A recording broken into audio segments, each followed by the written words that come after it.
Hello dear students, आपका स्वागत है एम्पायर ऑफ नॉलेज 33 में। मेरा नाम सादिक खान है। आज मैं आपको पढ़ाने वाला हूँ बिहार बोर्ड की क्लास 10th का जो सिविक्स है उसका पहला चैप्टर लोकतंत्र में सत्ता की साझेदारी। और इस चैप्टर में आपको मैं वे सारे ऑब्जेक्टिव्स बताने वाला हूँ जो कि फाइनल एग्ज़ाम 2026 में पूछे जाने की संभावना है। अगर इस वीडियो को शुरू से लेकर अंत तक आप देखते हैं तो जो भी 2026 में फाइनल एग्जामिनेशन होगा बिहार बोर्ड का 10th का, उसमें आपका एक भी ऑब्जेक्टिव नहीं छूटेगा। और मैंने हर एक ऑब्जेक्टिव को सही तरीके से समझाया है, तो आप शुरू से लेकर अंत तक वीडियो में बने रहें ताकि इससे क्या हो, आपको फ़ायदे हो और अच्छे से अच्छा बेहतर कर पाएँ आप फाइनल एग्जामिनेशन में। तो चलिए बिना देरी किए हुए हम लोग शुरू करते हैं सिविक्स का पहला चैप्टर का ऑब्जेक्टिव। तो हमारा जो पहला क्वेश्चन है वो है, नोबेल पुरस्कार से सम्मानित बांग्लादेशी अर्थशास्त्री कौन है ना, जिसको नोबेल पुरस्कार मिला है बांग्लादेश के रहने वाले, वो कौन है। तो पहला आपका ऑप्शन है, option A professor Mohammad Iqbal Yunus, Shafiq Yunus, professor Mohammad Yunus और इनमें से कोई नहीं। तो आपका जो सही उत्तर होगा वो होगा option number C, professor Mohammad Yunus, जो बांग्लादेश के थे और इनको नोबेल शांति पुरस्कार मिला था। कब मिला था? तो 2006 में, याद रखना है ना, नोबेल शांति पुरस्कार मिला था 2006 में। आपका जो अगला क्वेश्चन है, क्वेश्चन नंबर 2, अंतर्राष्ट्रीय महिला दिवस कब मनाया जाता है ना, international women's day, international women's day है ना, IWD, इंटरनेशनल वुमेंस डे कब सेलिब्रेट किया जाता है? 7 मार्च को या 8 मार्च को, 13 मार्च को या फिर 20 मार्च को? तो डियर स्टूडेंट्स, इसका जो सही उत्तर होगा 8 मार्च है ना, ऑप्शन नंबर बी बिल्कुल करेक्ट आंसर है। अंतर्राष्ट्रीय महिला दिवस जो मनाया जाता है वो मनाया जाता है आपको 8 मार्च को। और सबसे पहली बार जो अंतर्राष्ट्रीय महिला दिवस मनाया गया था और जो शुरू किया गया था वो आपका 1975 में शुरू किया गया था ना, 1975 में आपका अंतर्राष्ट्रीय महिला दिवस मनाया गया था पहली बार। इसको संयुक्त राज्य अमेरिका ने मान्यता दी है ना, यूएसए, यूनाइटेड स्टेट्स अमेरिका, इन्होंने क्या किया, मान्यता दिया है। इसलिए हर साल 8 मार्च को अंतर्राष्ट्रीय महिला दिवस मनाया जाता है। आपका जो तीसरा नंबर क्वेश्चन है, 2011 की जनगणना के अनुसार भारत में कितने प्रतिशत लोग साक्षर हैं, मतलब पढ़े लिखे हैं है ना, लिटरेट हैं, कितने परसेंट लोग क्या है, लिटरेचर है? तो आपका ऑप्शन ए है 62.6%, ऑप्शन बी है 63.6%, ऑप्शन सी है 65.6% और ऑप्शन डी जो है वो है 64.6%। तो आपका जो सही उत्तर होगा वो होगा ऑप्शन नंबर डी, 64.6% लोग 2011 के जनगणना के अनुसार क्या है, वो साक्षर है, और बाकी के जो बचे लोग हैं वो क्या है, निरक्षर है। और उसके बाद सबसे ज़्यादा अगर हम लोग बात करें 2011 जनगणना के अनुसार किस राज्य में सबसे ज़्यादा पढ़े लिखे लोगों की संख्या है, तो वो आपका है केरल। सबसे ज़्यादा लिटरेसी रेट कहाँ पे है, केरल में, 96.4% लिटरेसी रेट कहाँ पे है, केरल में है। और सबसे कम का बात करें तो वो बिहार है, सबसे कम का बात करें तो वो बिहार है, लगभग 60%। सबसे ज़्यादा लिटरेसी रेट कहाँ पे है अगर राज्य की बात करें, केरल में 96.4%, और अगर सबसे कम बात करें तो बिहार में। आपका जो चौथा क्वेश्चन है वह है, कौन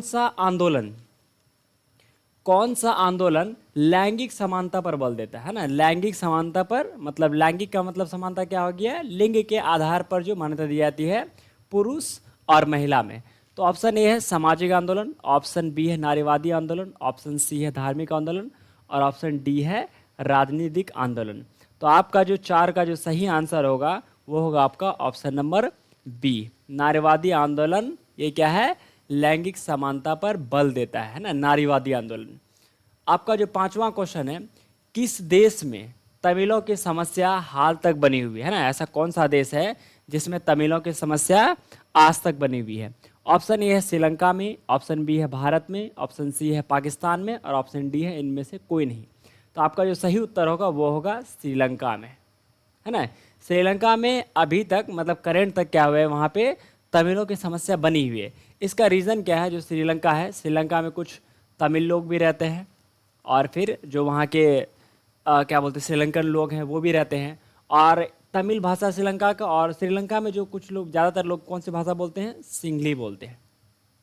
कौन सा लैंग्वेज का इस्तेमाल करते हैं? सिंगली। तो इस वजह से सिंगली को वहाँ का राजभाषा घोषित किया गया, और जो तमिल लोग हैं उनके साथ हमेशा परेशानी बनी रहती है। आपका जो अगला क्वेश्चन है, लोकतंत्र जनता का, जनता के द्वारा तथा जनता के लिए शासन है, यह कथन किसका है? ऑप्शन ए है अरस्तु, option B Mahatma Gandhi, option C Abraham Lincoln, और ऑप्शन डी है रूसो। तो आपका जो सही उत्तर होगा वो कौन होगा? ये होगा आपका अब्राहम लिंकन, है ना।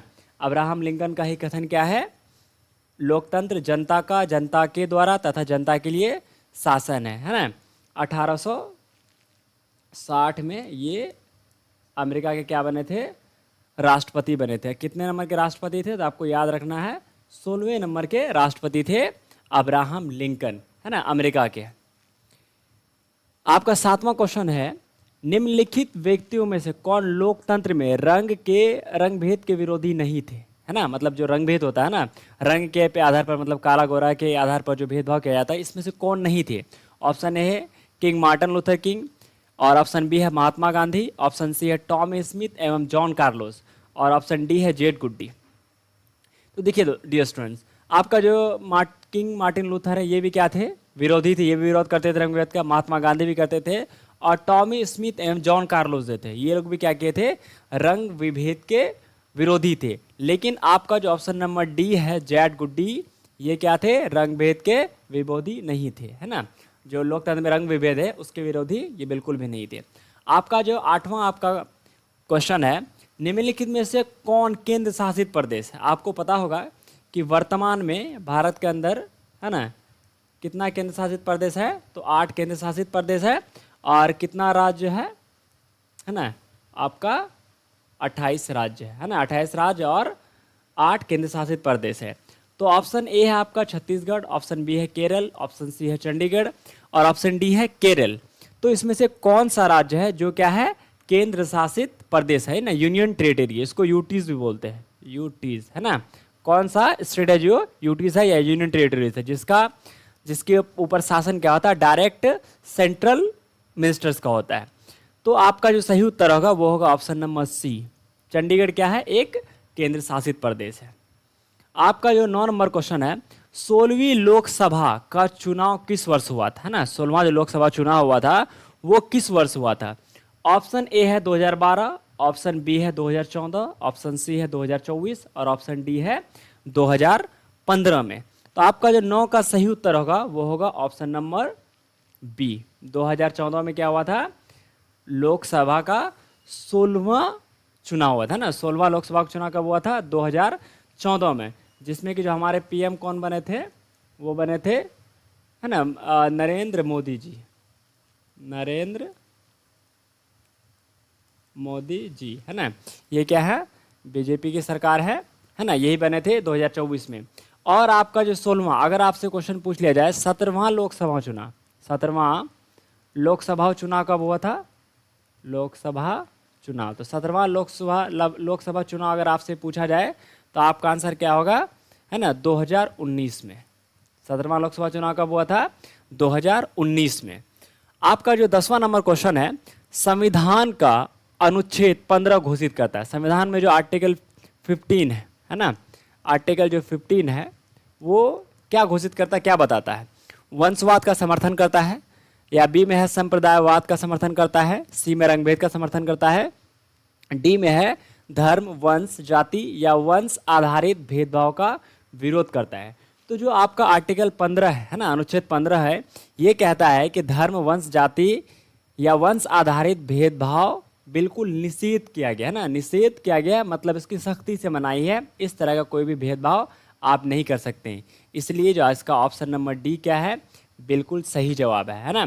अनुच्छेद 15 का संबंध किससे, अगर क्वेश्चन पूछा जाए अनुच्छेद 15 का संबंध किससे है, तो धर्म, वंश, जाति या वंश आधारित भेदभाव पर विरोध या ये निषेध करता है।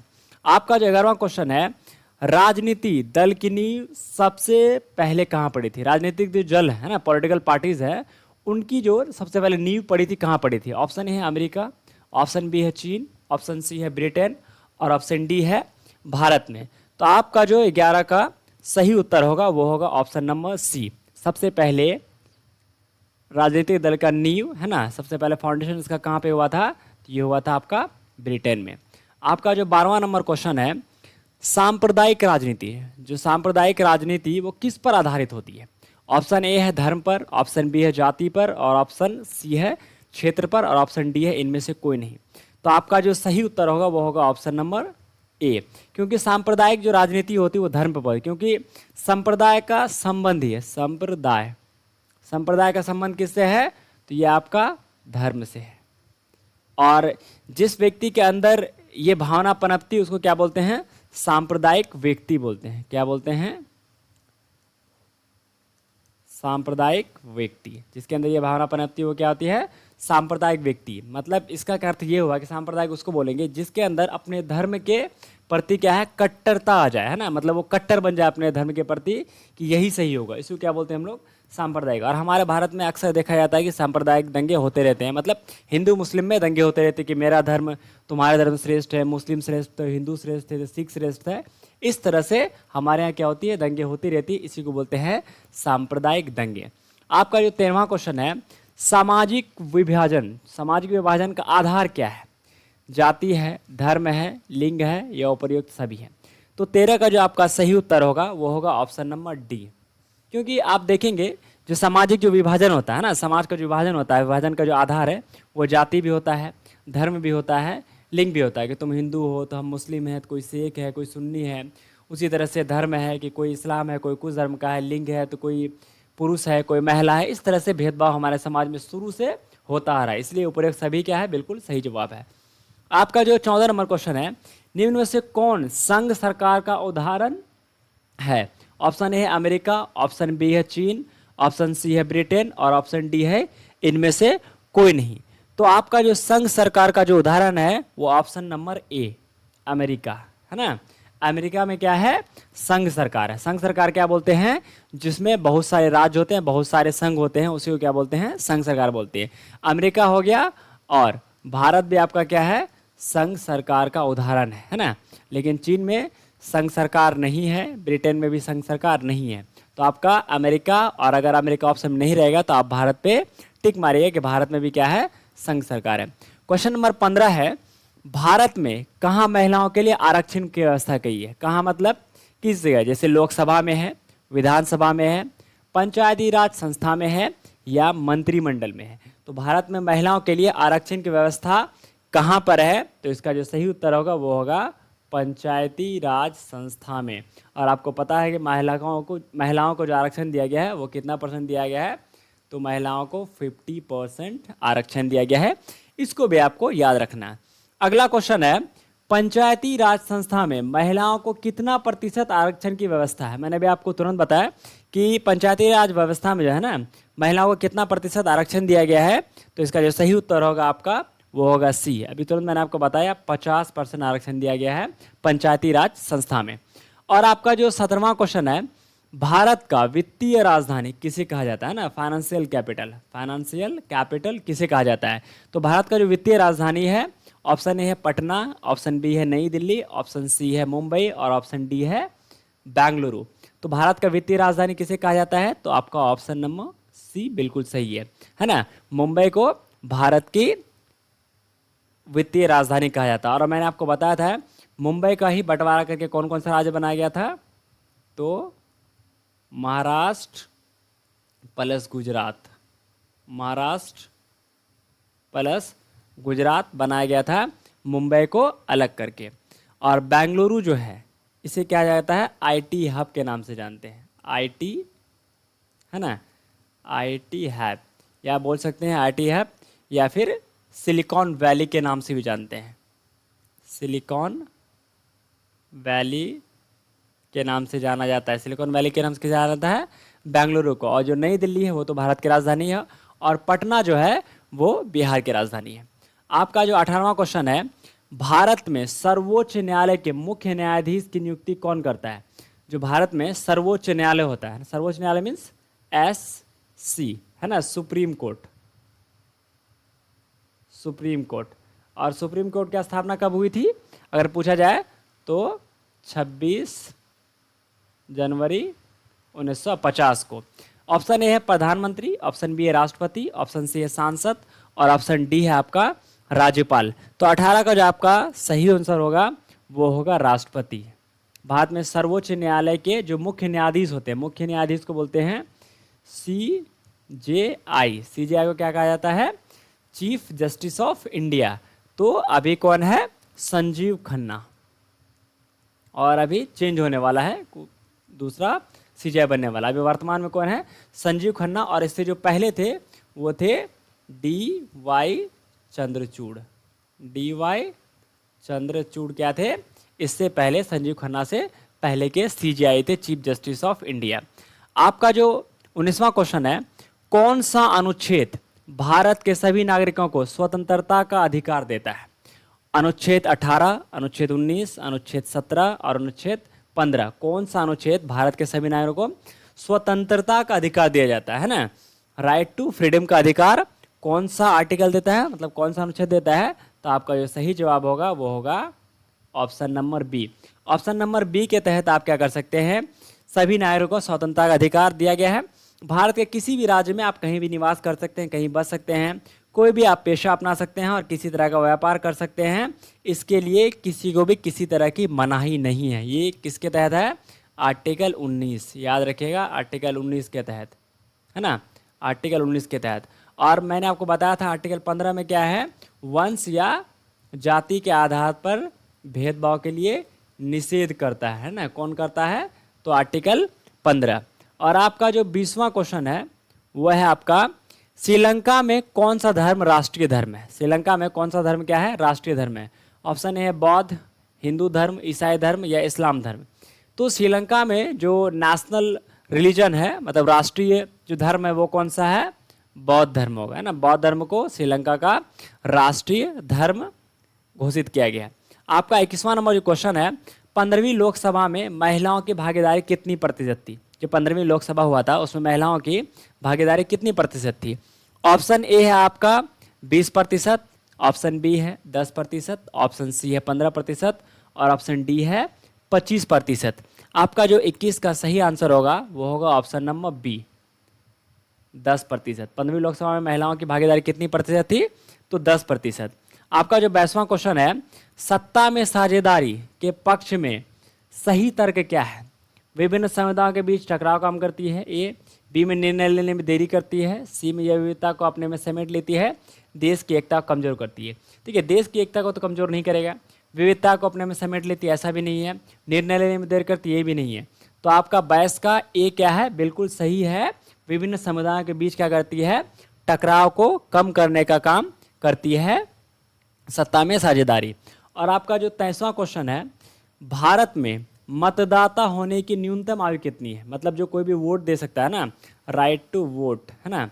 राइट टू वोट, ये कितना एज होना चाहिए? तो इसका जो सही उत्तर होगा वो होगा 18 वर्ष। 16 है, 17 है, 18 है, 19 है। तो आपका ऑप्शन नंबर सी क्या होगा? बिल्कुल सही होगा। अगर किसी की 18 वर्ष हो जाती है तो वो क्या कर सकता है? वोट देने के लिए एलिजिबल हो जाता है, वो वोट दे सकता है। 24 में है, राजनीतिक दल का आशय है, मतलब राजनीतिक दल का क्या आशय, क्या अर्थ है? अफसरों का समूह से है, व्यक्तियों का समूह से है, सेनाओं के समूह से है या कोई नहीं? ठीक है, अफसरों का समूह नहीं होगा, सेनाओं का भी समूह नहीं होगा, कोई नेता नहीं होगा, बल्कि क्या होगा? ऑप्शन नंबर बी बिल्कुल आपका सही जवाब है कि व्यक्तियों का समूह ही राजनीतिक दल है। आपका 25वां जो क्वेश्चन है, बिहार में पंचायती राज का कार्यकाल कितने वर्षों का होता है? बिहार में जो पंचायती राज का कार्यकाल होता है तो वो कितने वर्षों का होता है? तो वो आपका होता है 5 वर्ष का, है ना? सीएम मुख्यमंत्री का भी कार्यकाल 5 वर्ष का होता है, पीएम, है ना, प्रधानमंत्री का भी कार्यकाल 5 वर्ष का होता है। उसी तरह से पंचायती राज का कार्यकाल कितने वर्षों का होता है? 5 वर्षों का होता है। डियर स्टूडेंट, इसमें टोटल 50 क्वेश्चन है। आप देख सकते हैं कि इसमें टोटल 50 क्वेश्चन है, लेकिन वीडियो बहुत ज़्यादा लंबा हो जाएगा, इसलिए हम लोग क्या करेंगे, अगला वीडियो में क्या करेंगे, इन सारे क्वेश्चनों का आंसर दोबारा से देखेंगे, जो बाकी के 25 क्वेश्चन बचे हुए हैं। तो आप वीडियो को बार बार देखिए और होता है तो आप इसको क्या कर लीजिए, नोट कर लीजिए। इससे क्या होगा, हमेशा आपको याद रहेंगे, क्योंकि मैंने जैसे समझाया अगर उसी तरह से आप नोट कर लेते हैं तो आपका एक भी ऑब्जेक्टिव नहीं छूटने वाला। तो दोस्तों, आपका बहुत बहुत धन्यवाद पूरा वीडियो को देखने के लिए। फिर हम लोग मिलते हैं इसी का पार्ट 2 लेकर, है ना। सिविक्स का चैप्टर 1 का पार्ट 2 लेके आएंगे, जिसमें फिर से और बाकी के जो 25 क्वेश्चन है उसको करने वाले हैं। तो आप वीडियो को सब्सक्राइब कर ले और अपने जो दोस्त हैं, जो आपके दोस्त पढ़ने में कमज़ोर हैं, है ना, जो कम पढ़ते लिखते हैं या क्लास में नहीं समझ पाते हैं, उन सारे दोस्तों को आप शेयर करें ताकि वो इस वीडियो को देखें और अच्छे से समझ पाए। तो फिर मिलते हैं हम लोग अगले वीडियो में। Thank you for watching this video.